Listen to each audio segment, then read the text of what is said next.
Hola estudiantes, hoy vamos a hablar sobre los dos verbos para to be, ser y estar. Okay, so as you see, this quote says to be or not to be. That is the question.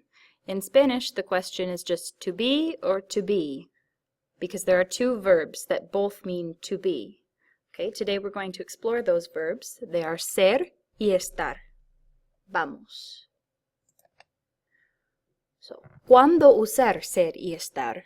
When to use ser and when to use estar.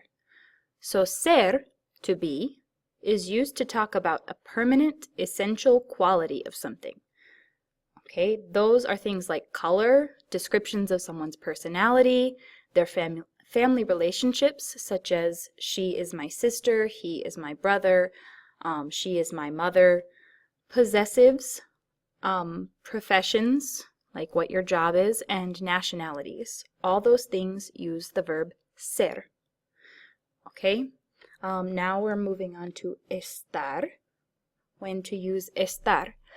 Estar is used to talk about temporary conditions, okay, things that are only true for a little while. For example, feelings, states of being, such as hot, cold, or sick, and locations. So those are the two verbs, ser y estar. We've already used these some in class, okay? You've learned two questions. ¿Cómo estás hoy? How are you today? That's estar. And so you answer with estoy. I am temporarily happy, I am temporarily sick. Okay, those are temporary conditions. But we've also learned ¿Cómo eres tú? What are you like? Which you answer with yo soy. That's the verb ser. And so you answer with descriptions like yo soy baja and professions like yo soy una profesora. Okay, unos ejemplos. To say I am a student, you would say yo soy una estudiante. But to say I am sick, you would say yo estoy enferma. Soy is part of the verb ser. Estoy is part of the verb estar. Okay, let's see if you can tell the difference in a few situations. Should you use ser or estar if your soup is cold? Is your soup being cold temporary or permanent? Remember, ser is permanent, estar is temporary. And the answer is estar. My soup is temporarily cold. Estar. All right. My dad is a doctor. Should you use ser or estar?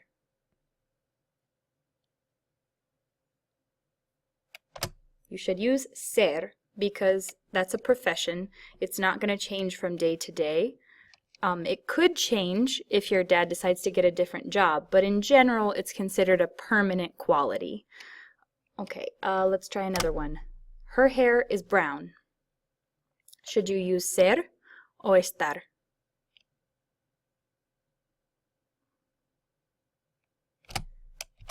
You should use ser. It is possible to change your hair color, but it doesn't just change all on its own. Okay, her hair is brown. It's generally pretty permanent that your hair will be brown, at least naturally. Okay, so you would say su pelo es moreno. Another, it is raining today.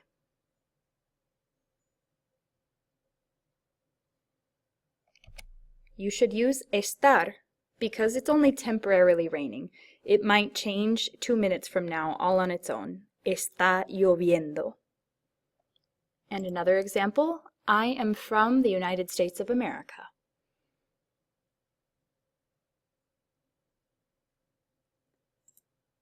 Okay, that's the verb ser. Yo soy de los Estados Unidos, because your nationality does not change. Even if you change locations, where you're from does not change.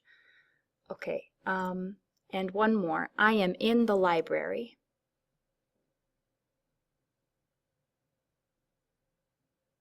Yo estoy en la biblioteca. I am temporarily in the library. Okay, you are not always in a library. You are just sometimes there. So that's estar. So there are several forms of each of these verbs. We know some of them. In the verb ser, we have yo soy, tú eres, él o ella es, nosotros somos, and ellos son. Okay, we've learned all of these. We learned them when we were describing people, but you should make a note of them now. And then for the verb estar, you have yo estoy, tú estás, él o ella está, nosotros estamos, and ellos están. We've used most of these. I think you haven't seen estamos, but you've seen the others. Okay, pause your video and make a note of those now. And then please watch the rest to get a little practice. Las formas de ser y estar. So how would you say she is sick? You need to figure out whether you need ser o estar, and then you have to put it in the she form.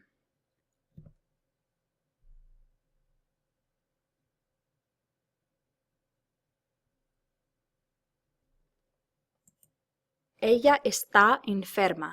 You should use estar because she's not always sick, she's just temporarily sick. Ella está enferma. I am smart. Should you use ser o estar? Which way of saying I am?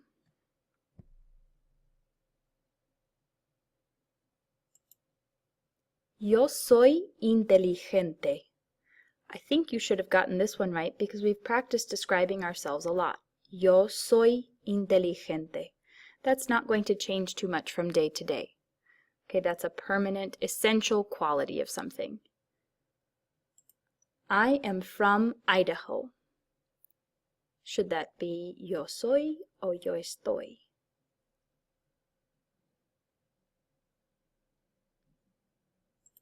Yo soy de Idaho.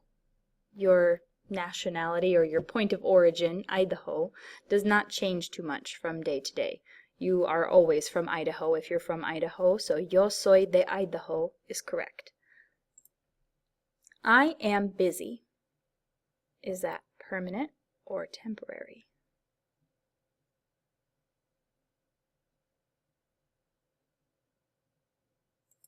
Yo estoy ocupada.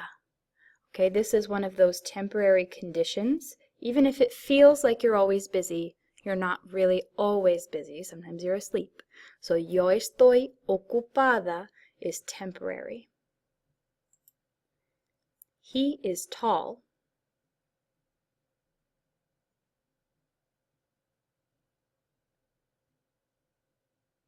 This is a description, an essential quality of him, whoever he is. Él es alto. Alex is Nora's brother. Okay, this is a family relationship, so should you use ser o estar?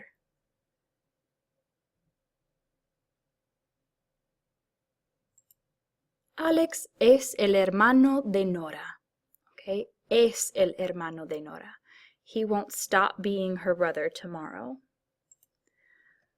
So as you can see, this is kind of a complicated concept. We're going to work on it a lot in class, and it may not make perfect sense right away.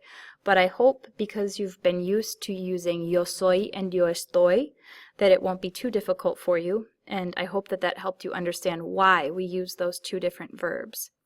Hasta mañana y adiós.